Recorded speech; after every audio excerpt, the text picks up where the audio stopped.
Comedies are a half hour, dramas are an hour. So what's Moonlighting? Well, it's a dramedy. 5 things you didn't know about Moonlighting next on Retro Serial.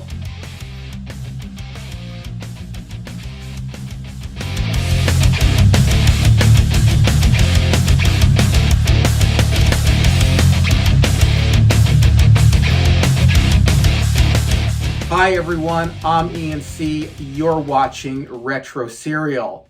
Moonlighting aired on ABC for 5 seasons from 1985 to 1989. It follows the wacky mystery-solving team of Maddie Hayes and David Addison, who own the Blue Moon Detective Agency. Maddie Hayes, a former model, is left with a string of non-viable business as a result of bankruptcy. Her accountant embezzled her assets, and one of the business she is left to close is the detective agency. David Addison persuades her to retool the company and keep it afloat, and thus the antics ensue. Moonlighting stars Sybil Shepherd as Maddie Hayes, Bruce Willis as David Addison, Elise Beasley as Agnes DiPesto, and later Curtis Armstrong as Herbert Viper.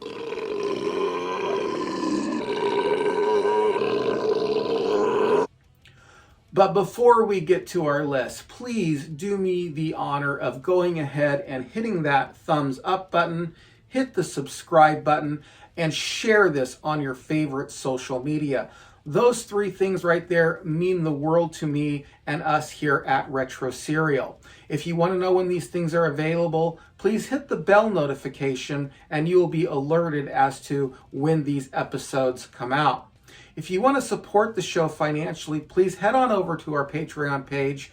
Follow the link in the description where you'll find 2 levels of support. The Cornflake Club, which is a tip jar, just saying thanks, we like what you're doing, which is $3 a month.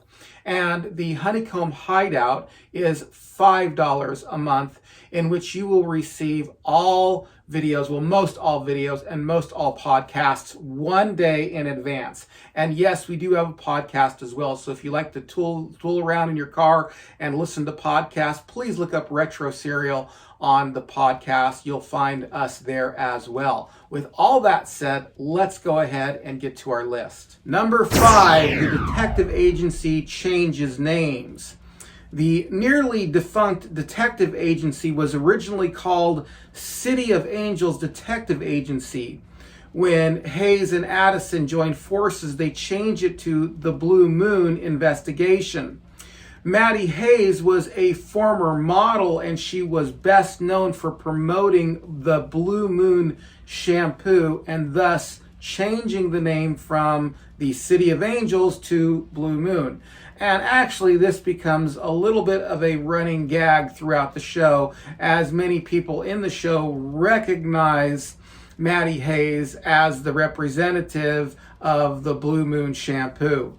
Did you know about this running gag throughout the show? It appears in a few episodes. I'm sure that many of you will remember. But if you do, let me know in the comments section below.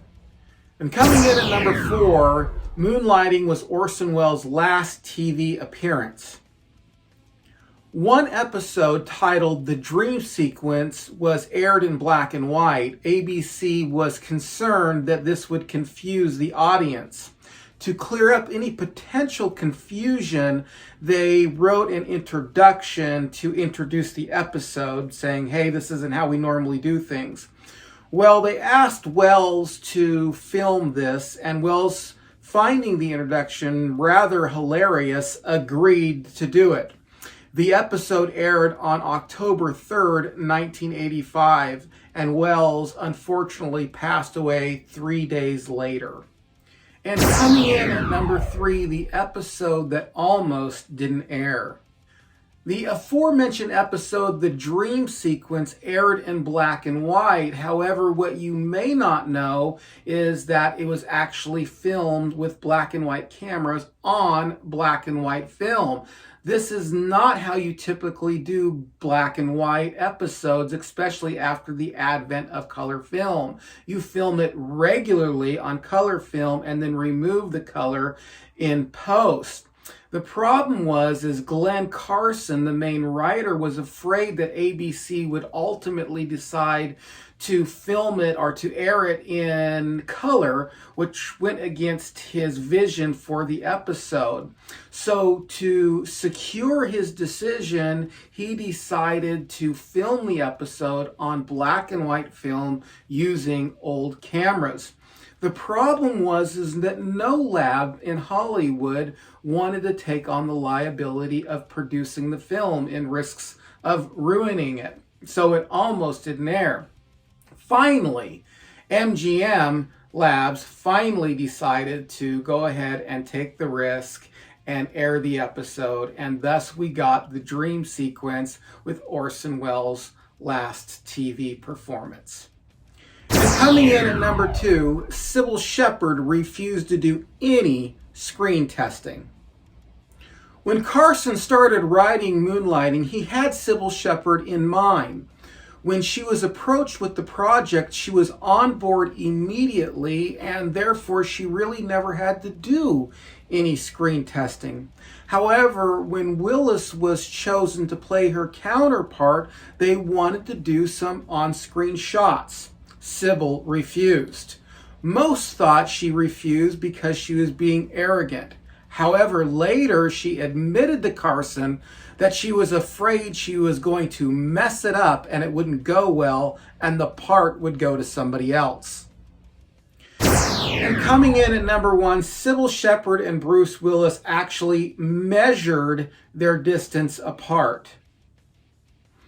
It's no secret that Sybil Shepherd and Bruce Willis did not get along on the set of Moonlighting, which was unfortunate because they did start out friendly, but by the end they couldn't stand to be around each other.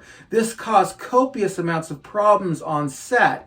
Some episodes even revolved heavily around the characters DePesto and Viola, with the main characters hardly being featured at all.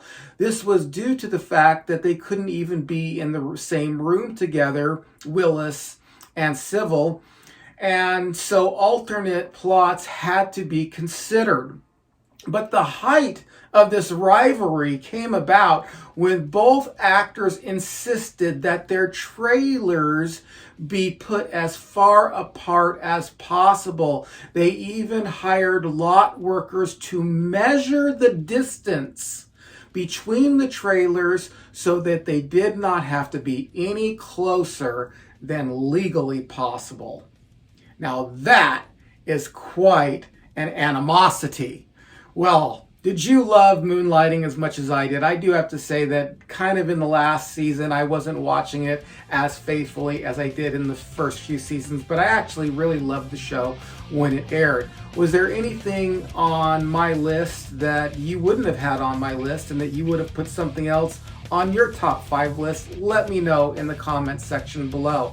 And before we go, don't forget to go ahead and like this video, subscribe to the channel, share it on your favorite social media, and hit that bell notification. It'll let you know when these things are available. And if you want to go that one extra step, please do me the honor of going to my Patreon page and signing up for either the Cornflake Club or the Honeycomb Hideout. And I want to say a special thanks to Terrell Bellinger, who is, I hope I'm pronouncing your name correctly, who is a subscriber here on YouTube and who suggested this episode. Thank you very much. And if you have any suggestions, you can go ahead and hit me up on Twitter, and that is at retro_serial, or you can hit me up on Instagram under retro_serial.